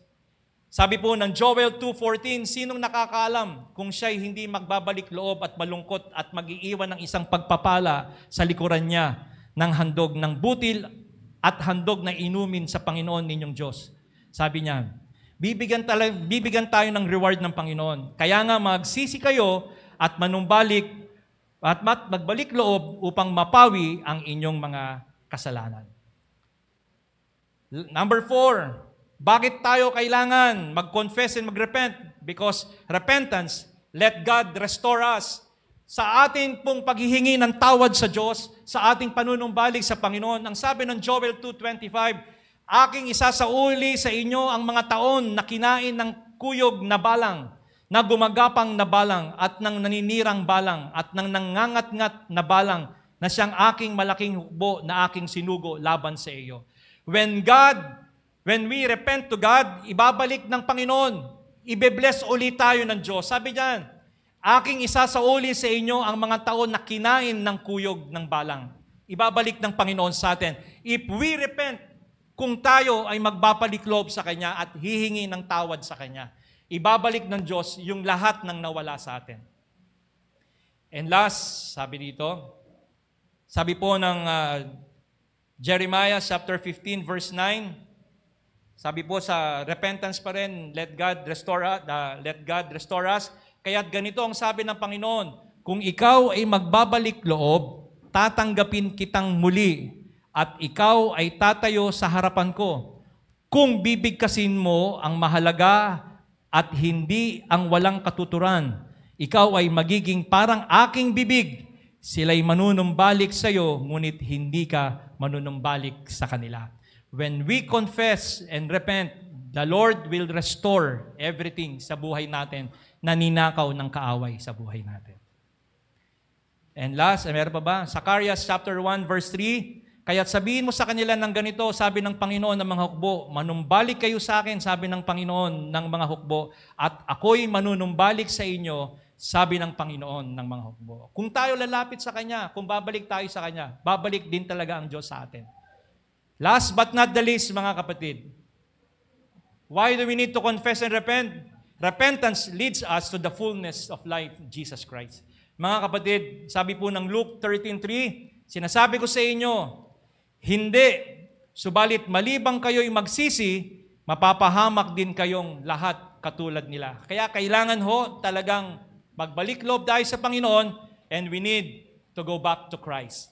Sabi po, in the end, sabi po ni William Tyndale, the church is the one institution that exists for those outside it. Ibig sabihin, mga kapatid, ang simbahan, hindi lang dito sa loob ng church na nakakilala sa Panginoon. Kailangan ng simbahan, aabutin pa rin natin yung mga nasa labas, mga kapatid. At paano natin maabot yung mga nasa labas kung hindi tayo magiging malapit sa Diyos? Kasi magiging superficial lang yung pagsabi mo sa ibang tao na magbalik loob kayo kay Lord. Kasi hindi naman totoo sa loob ng puso mo. Masasabi mo lang na magbalik loob ang tao sa Diyos kung meron ka ring malapit na connection sa Kanya. At meron kang relationship sa Kanya. Mga kapatid, ulitin ko sa aking pagtatapos. Dapat, number 1, meron tayong relationship sa Kanya. Number 2, kailangan priority natin ang Diyos. Number 3, kailangan nakafocus tayo sa Kanya. And number 4, kailangan tayong maglingkod sa Kanya. Kung gusto natin na mapalapit tayo sa Panginoon, huwag na tayong magpatumpik-tumpik pa, mga kapatid. Gawin natin. Sabi ng Bible, James 4:17, siya na nakakaalam ng tama na hindi niya to ginagawa, nagkakasala. Alam mo na dapat mong gawin, dapat gawin mo na. Mga kapatid, bago po ako matapos, nais ko pong, kahit dyan lang po kayo sa upuan ninyo, awitin po natin isang awit na sinasabi pong, draw me near. No? Alam nyo, sa lahat ng mga bagay na nangyayari sa buhay po natin, naisin po natin na maging malapit po tayo sa Panginoon. Sa dami po ng mga problema nyo, sa dami po ng mga bagay-bagay na iniisip ninyo, huwag ho natin kalimutan na may Diyos po na handang makinig sa atin. Huwag po nating sarilinin, mga kapatid. Isama po natin ang Panginoon Diyos. Sige po, meron naman po yata dyang kantahan po natin ang Panginoon. And let us sing this with our heart, mga kapatid, as we sing this, draw me near.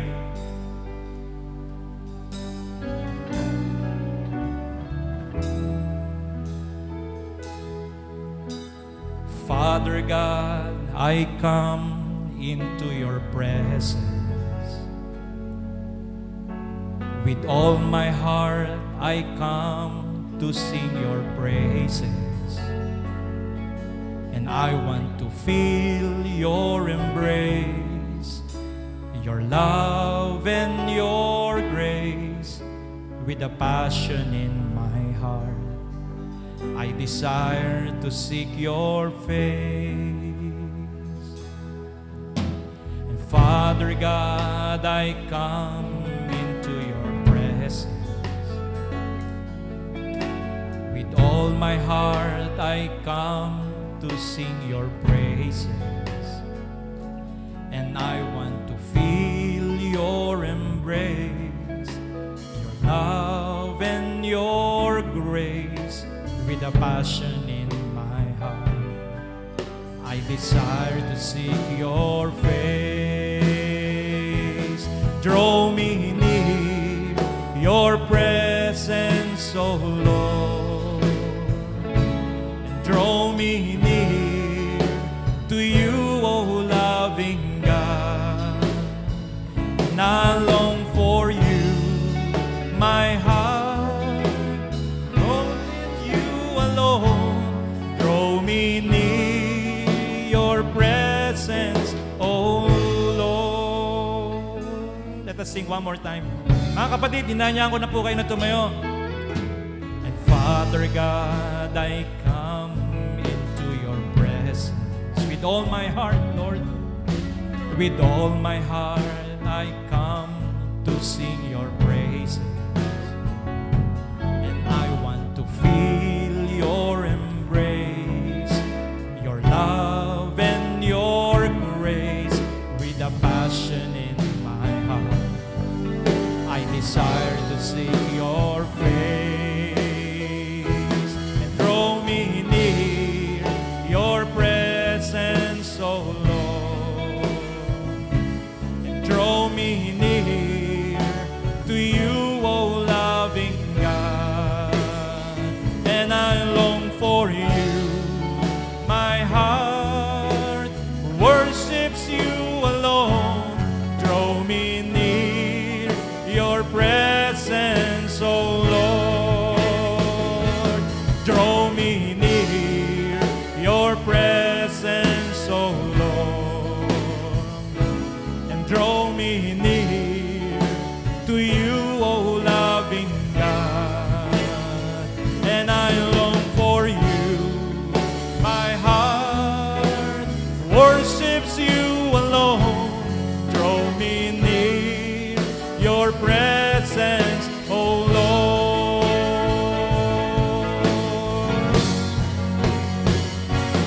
Draw me near your presence, oh Lord.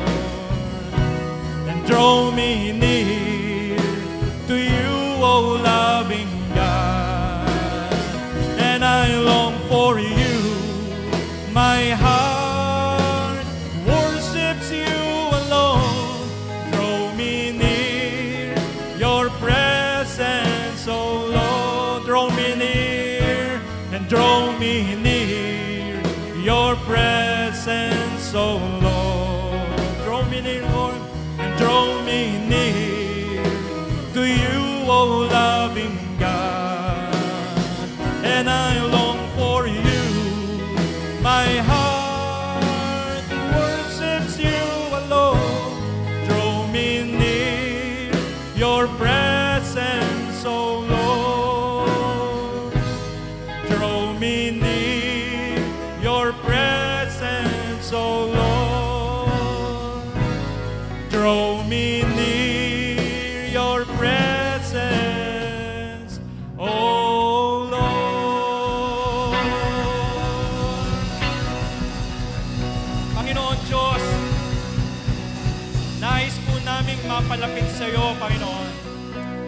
Maraming pong salamat dahil nakilala ka namin. Ikaw ang Diyos sa aming buhay. Ikaw ho ang dahilan kung bakit ang buhay namin ngayon masaya, ang buhay namin ngayon ay maligaya. Salamat po, Panginoon Diyos. Bagamat dumadanas po kami ng iba't iba naming mga pagsubok, challenges sa buhay, nagpapasalamat po kami dahil alam naming meron po kaming kasama. May kasama kami na tumutulong sa amin at hindi kami nag-iisa sa amin pong mga lakbayin sa buhay. Panginoon, maraming salamat sa mga salita mo na napakinggan namin, na nagbibigay ng paalaala sa amin, nagbibigay ng mga bagay, ng mga dahilan kung paano po kami magiging malapit sa iyo. Ama naming Diyos, tulungan mo na ang mga salitang napakinggan namin ngayong araw na ito ay magsilbi pong malaking hamon, malaking paalaala sa amin kung paano po namin gagampanan ang aming mga tungkulin, hindi lamang sa aming kapwa, lalong higit ang aming tungkulin na ikaw ay aming pagsilbihan, mahalin at buong puso naming sasambahin. Panginoon, maraming salamat. Sa iyo po lamang ang lahat ng papuri at pasasalamat. Tulungan mo, Lord, na ang mga salitang napakinggan namin ay tumagos sa aming mga puso, tumagos sa aming mga isip, tumagos sa aming mga damdamin, nang sa ganon, Panginoon, ay magkaroon po ito ng kaganapan sa aming buhay. Ang papuri ay sa iyo lamang sa pangalan ni Jesus. Amen. Amen. Basahin ko lang po itong verse na to. Sa 2 Corinto chapter 8, verse 11 hanggang 12. Sabi po rito, kaya't ituloy na ninyo ito ang sigasig na ipinakita ninyo sa pasimula ay panatilihin ninyo hanggang sa matapos. Magbigay kayo ayon sa inyong makakaya. Sabi sa 12, sapagkat kung bukal sa kalooban ang pagbibigay, tatanggapin ng Diyos ang inyong nakayanan. Hindi niya hinihintay na magbigay kayo ng hindi niyo kaya. Kaya po sa umagang ito, sa buhay po nating ito, subukin po natin ang ating mga sarili sa oras na ito.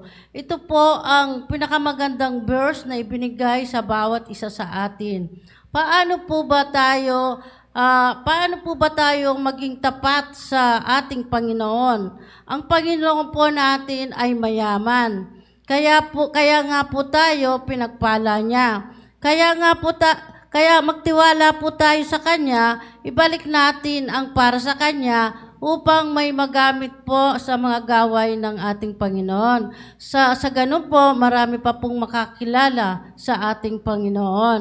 Ang Panginoon po, nais niyang magbigay tayo ayon sa ating kaya at bukal sa puso. Katulad po ng taga-Macedonia, sila po dumaranas sila ng mga pag-ikahos, ng kahirapan, subalit sila po ay masayang-masaya pa pong nagbibigay sa gawain ng Panginoon at masaya rin po silang tumutulong sa kanilang kapwa. Ang sabi po sa verse 2 Corinto 9:7, iniibig daw ng Diyos ang nagbigay ng may kagalakan. Kaya sa oras na ito po, tayo pong lahat ay tumayo at panalangin po natin ang ating kaloob sa Panginoon. Lord, salamat po sa oras na ito. Salamat po sa mga kapatiran namin na narito, Panginoon. Nais ka namin, Panginoon, na mapangiti sa umagang ito. Nais po namin ipakita ang aming pagmamahal sa iyo. Salamat po, Panginoon, sa oras na ito. Ikaw po ang siyang patuloy na magpala sa bawat isa sa amin, Panginoon. Patuloy po namin dinadalangin. Ano man po, Lord, ang aming mga pinagkakakitaan, O Lord, ikaw po ang siyang patuloy na magpala sa bawat isa sa aming Panginoon. Kaya Lord, bigyan mo po kami ng talent, Panginoon, na kami po ay magbibigay na may kagalakan at nagmumula sa aming mga puso, Panginoon. Kaya maraming salamat po, Lord. Patuloy po namin idinadalangin sa iyo ang mga salaping ito na malilikom sa umagang ito ay magagamit lamang sa ikalalawak pa ng iyong banal na salita. Kaya maraming salamat po, Lord. Ito po ang aming samot dalangin sa tanging pangalan ni Jesus. Amen. Ayan, pwede na po tayo magkaloob sa ating Panginoon.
Tayo po ay manalangin. Dakilang Diyos, banal at mapagpala, nagpupurit, nagpapasalamat po kami sa iyo sapagkat minsan pa kayo po ang siyang nag-orchestrate, Panginoon. Kayo po ang nagplano upang muli ang bawat isa sa amin ay magkasama-sama, Lord, sa oras na ito upang patuloy pong magpasalamat, patuloy pong sumamba at patuloy ka pong itaas sa aming buhay at sa aming sama-samang pagsamba sa aming kalagitnaan, Panginoon. Salamat, Lord, sa patuloy niyo pong pag-iingat, sa patuloy pong regalo ng buhay, Panginoon, at buhay na walang hanggan. Kalakasan, Lord, na lagi mo pong iginagawad sa bawat isa sa amin at higit sa lahat, Lord, ang iyong salita na aming pong napagsalusaluhan sa araw na ito na kailangan po ng aming spiritual po na kalusugan. Salamat, Lord, sa buhay ng Pastor Dong na ginamit niyo po sa aming kalagitnaan. Salamat sa mga salita. Salamat, Lord, sa mga paalala. Salamat, Lord, sa mga patuloy po na encouragement sa pamamagitan po ng iyong salita. Nang sa gayon, Panginoon, ang bawat isa sa amin ay tunay nga pong maging malapit sa iyo sapagkat ang tunay pong kahulugan ng buhay na pagbabago ang makasama ka, Panginoon, habang kami po ay nabubuhay dito sa lupa. Ang mapalapit sa iyo ang siyang dagi po naming dalangin sapagkat kapag kami po ay malapit sa iyo, Panginoon, alam namin, Panginoon, hindi man kami exempted, Lord, sa mga pagsubok sa buhay. Hindi man kami exempted, Lord, sa mga bagay na nangyagaganap sa aming buhay. Pero dahil kami po ay malapit sa iyo, alam namin, Panginoon, lagi amin ang tagumpay sapagkat ang Diyos na aming pong nilalapitan, ang Diyos na aming pinapanalanginan, ang Diyos na aming pong kinikilala ay tunay pong Diyos na makapangyarihan sa lahat, hindi nagbabago noon, ngayon at magpakailanman. Kaya Lord, maraming salamat po sa buhay ng Pastor Dong. Pagpalain mo po siya at patuloy mo pong ipagkaloob ano man ang desire ng kanyang puso, Panginoon, na magbibigay, Lord, ng kaluguran sa iyong pangalan, Panginoon. Salamat po, Ama. Gayon din, Lord, patuloy mo rin ingatan ang kanyang buong pamilya na hindi niya kasama na nasa ibang bansa. Let your divine protection and intervention be upon them, Lord God, in the mighty name of Jesus. At maging, Lord, sa bawat isa po sa amin na nandito ngayon, sa iyo namin itinitiwala ang aming buhay, sa iyo namin inahahabilin, Panginoon, maging ang aming pong buong isang linggo, Panginoon. Patuloy kaming umaasa, patuloy kami nagtitiwala, Lord, sapagkat tunay, Lord, na kapag kami po ay wala sa iyo, wala kaming magagawa. Kaya patuloy namin inahahabilin sa inyo, Lord, ang muling isang linggong darating ito. Naway ikaw po ang laging magtagumpay sa amin at patuloy ikaw ang maluwalhati ng bawat pag-iisip, bawat pagkilos, at bawat gagawin po namin at bawat desisyon na gagawin po namin sa darating pong isang linggo, Panginoon. At babalik kami rito sa bulwagang ito. Bit-bit pa rin, Lord, ang tagumpay at pasasalamat at pagsamba na naaalay lamang para sa iyo, nag-iisang Diyos, aming Panginoong Jesucristo. Maraming salamat, Ama, kung paano, Lord, ng bawat isa po ay ningatan mo makarating sa lugar na ito. Gayon din, Lord, patuloy kami nagtitiwala na ikaw pa rin na mag-iingat sa amin, makabalik kami sa kanya-kanya po naming pansamantalang tahanan dito sa lupa, Panginoon. Maraming salamat po, Ama, sa pagkakataong ito at sa aming pong pansamantalang pong paghiwalay, ang patuloy po na pagmamahal ng Diyos Ama, ang patuloy po na pagliligtas ng aming Panginoong Jesucristo, at ang patuloy po na pagpisan at gabay ng Espiritu Santo ay sumaamin ngayon at magpakailanman. Ang lahat ng anak ng Diyos ay magsabi po ng Amen and Amen. Ayan, tapos na po ang ating gawain. Tayo po ay magkamayan. God bless us all.